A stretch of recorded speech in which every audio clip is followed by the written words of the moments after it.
Assalamualaikum warahmatullahi wabarakatuh. Saya Riri Sri Ansori dari kelas 12 IPS 1 Mandua Ciamis akan menjelaskan tentang biografi dari Sunan Gunung Jati.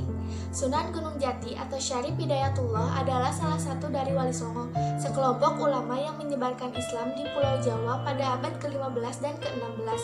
Beliau lahir pada tahun 1448 Masehi.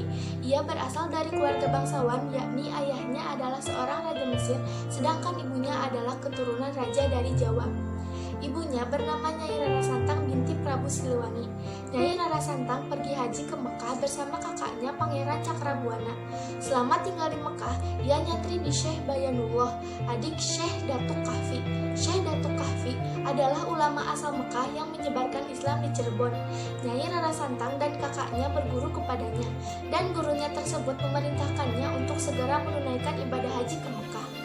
Mekah, Nyai Rara Santang menikah dengan Syarif Abdullah Al-Hashimi yang kemudian setelah menjadi sultan bergelar Sultan Maulana Umdatuddin Al-Hashimi. Ia menguasai wilayah Bani Ismail di Mesir dan Bani Israil di Palestina. Nyai Rara Santang kemudian mendapat nama baru Syarifah Mudaim.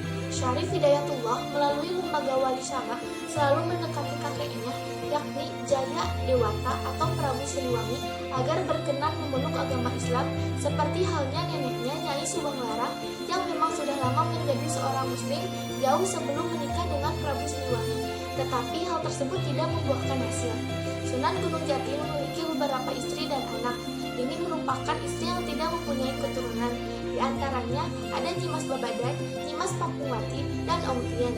Sementara istri yang mempunyai keturunan ada Nyimas Rara Jati, anaknya Pek Jaya Kelana dan Pek Berata Kelana, Nyimas Kal Mungaten, anaknya Er Winahon dan Pek Sebang Kingkin, Nyimas Rara Tepasan, anaknya Er Ayu Wangunan dan Pek Pesarian.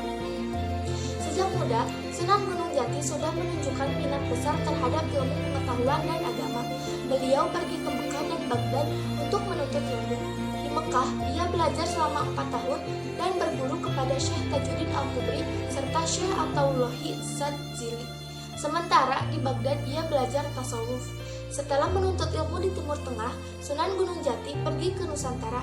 Ia mampir di Gujarat, lalu ke Kerajaan Samudra Pasai. Di Pasai, ia nyantri di Syahid Maulana Ishaq. Dari Pasai, ia berlayar menuju Banten. Dari Banten, kemudian menuju Surabaya untuk nyantri di Surakarta. Babad Cirebon menyebutkan, ketika Pangeran Cakrabuana membangun kota Cirebon dan tidak mempunyai pewaris, maka sepulang dari Timur Tengah, Syarif Hidayatullah mengambil peranan membangun kota dan menjadi pemimpin perkampungan muslim yang baru dibentuk itu setelah uangnya wafat. Sunan Gunung Jati dikenal karena metode penyebarannya yang mengedepankan pendekatan kultural. Dia sering menggunakan seni, budaya, dan kebiasaan lokal untuk memperkenalkan dan mengajarkan Islam kepada masyarakat. Hal ini membantu Islam diterima dengan lebih mudah oleh masyarakat setempat. Syekh Syarif Hidayatullah, Sunan Gunung Jati, berpulang ke Rahmatullah pada tanggal 26 Rayabu tahun 891 Hijriah atau bertepatan dengan tanggal 19 September 1568 Masehi. Tanggal Jawanya adalah 11 Krisna Paksa bulan Badramasa tahun 1491 Saka. Sunan Gunung Jati meninggal dalam usia 120 tahun. Syekh Syarif Hidayatullah kemudian dikenal dengan nama Sunan Gunung Jati oleh warga Cirebon karena ia dimakamkan di komplek pemakaman Bukit Gunung Jati yang sekarang dikenal dengan nama Astana Gunung Sembung. Karya dan ajarannya terus dihargai dan diikuti hingga kini. Nama Syarif Hidayatullah kemudian diabadikan menjadi nama Universitas Islam Negeri Syarif Hidayatullah Jakarta di daerah Tangerang Selatan, Banten. Sedangkan nama Sunan Gunung Jati diabadikan menjadi nama Universitas Islam di Negeri Bandung, yaitu Universitas Islam Gunung Jati.